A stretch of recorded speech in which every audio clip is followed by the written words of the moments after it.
Please be seated. Today's gospel has made such a profound and deep impact on my life that I need to share this story with you. In 2007 was my 25th anniversary of priesthood, and I decided that to celebrate that anniversary, I would travel to the Holy Land, to Egypt, Israel, and Jordan. So in February of 2008, I undertook my trip. While I was in Egypt, and I believe it happened while I was on Mount Sinai awaiting the sunrise, I contracted a virus that ate away at my heart, my left ventricle. In 2009, I realized that I was in major trouble and was rushed to Presbyterian Hospital. After several tests and implantation of a defibrillator, the doctor told me that with my heart, I probably had 5 years to live, but it certainly wouldn't go beyond 10. In 2010 through 2011, I probably went through the most difficult 12 months of my life. The first incident that happened was my dog of 14 years died. And if you're a dog owner, you know how sad that is. Fred, my Labrador, always made me happy every day, and to see her go was a great sadness. A few months later, my mother passed away, and 6 months after that, my father. In 2011, a person whom I knew, but only knew somewhat, seemed to be intent on ruining my reputation. I never found out why. He recently passed away, and I still have no idea why he did what he did. In 2012, I reached rock bottom. All through my life, I'd always been a good kid, always tried to do what was right, always treated people with respect, and I had no idea why this had happened to me.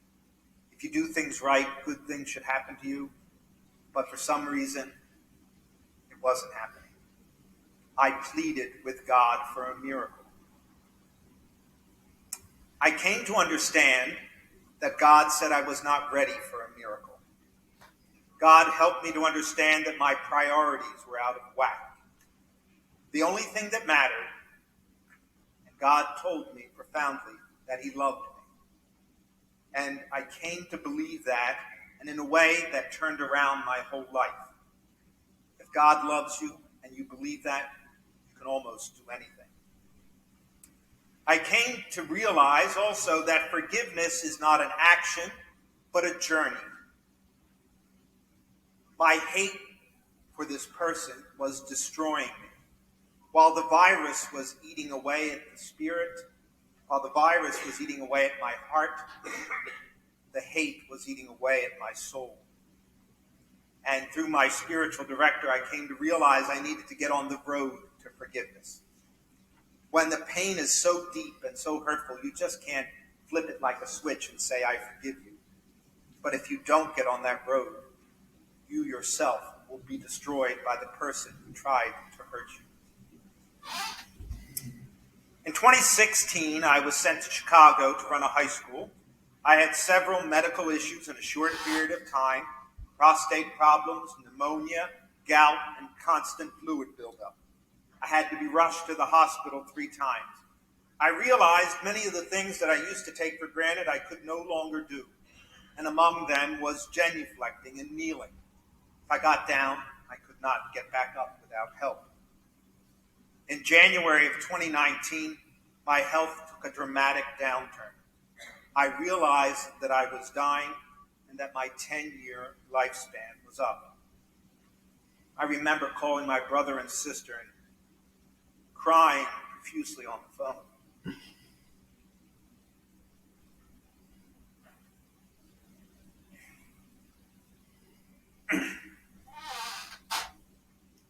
I told them I was dying.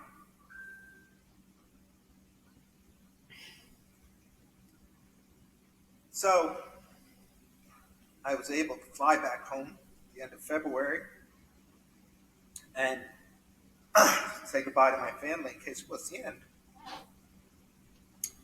I came back to Chicago with my brother because I had an appointment at the hospital, University of Chicago, on March 12th, 2019. And that morning I went to the chapel there at the high school where I was and prayed to God. And I said, God, if this is the end, thank you. I tried my best. However, I would like to live a little bit longer. Sometimes you have to tell God, he just doesn't get it. So that day, I walked out of the chapel, and this is as vivid to me as anything in my life. I looked up, and there, 5 feet above my head, was a rectangular window. It wasn't there, but I saw it. And the window opened up, and water flowed over me. And the water was God's grace. And God said, you are so loved. Why do you hold on to the anger that you have? And at that moment, I forgave that person. And that was the beginning of what I came to realize was my healing and my miracle. I spent 38 days totally in the hospital. When I first got there, they did a test, and I was tented, and they kept looking under the tent to see if I was alive because something was really wrong. And a day later, after I was admitted immediately to the hospital, the doctor said, Father Paul, I don't know what you were thinking. You had at most 2 hours left to live with that heart. And they immediately put me on a machine, which breathed for me. And I went through several tests and found out that I was a candidate for a heart transplant. And so they told me that, once you're on the list, you'll probably be on at least for 2 weeks and maybe 2 months, somewhere in that time till we find the right size heart. 6 days later, I had a heart. And I can tell you, after 3 years of being a chaplain in hospitals, both Chicago and the University of Penn, and dealing with transplant patients, nobody has recovered as I did. And I was released from the hospital on Holy Thursday, April 18th.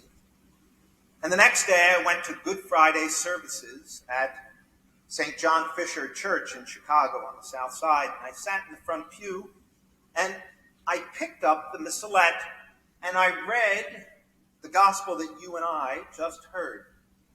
And I saw the words that Jesus said as soon as he was put on the cross.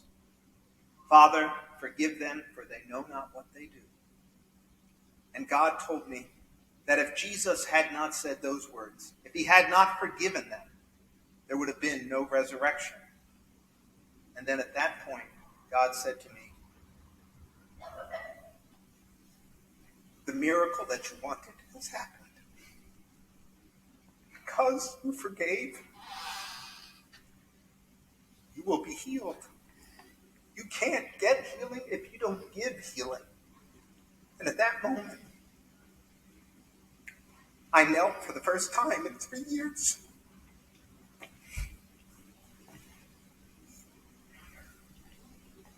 And thank God that I had undergone this journey. And I committed myself to preach forgiveness the rest of my life. And so I encourage you, forgive, heal your soul, and heal relationships so that you can experience the fullness of God's love.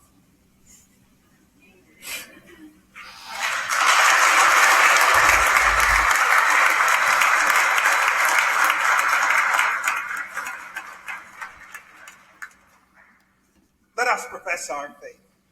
I believe in